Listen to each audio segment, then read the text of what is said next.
మనకి పెరుగు లేకపోతే అసలు భోజనం సంపూర్ణమే కాదు. ఖచ్చితంగా పెరుగో మజ్జిగో ఉండాల్సిందే. అయితే చాలామంది అంటే నేను చూసే చెప్తున్నానండి, ప్యాకెట్ పెరుగు మీద ఆధారపడుతున్నారు.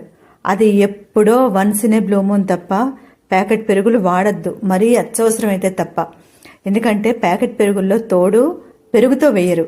ఇది అందరికీ తెలిసిన విషయమే కదా. అదంతా ఏదో ప్రాసెసింగ్ అనమాట. అంతేకాదు పెరుగు గట్టిగా ఉండడానికి ఏదో గమ్ కూడా కలుపుతారని నేను విన్నాను. పూర్తిగా నాకైతే తెలీదు.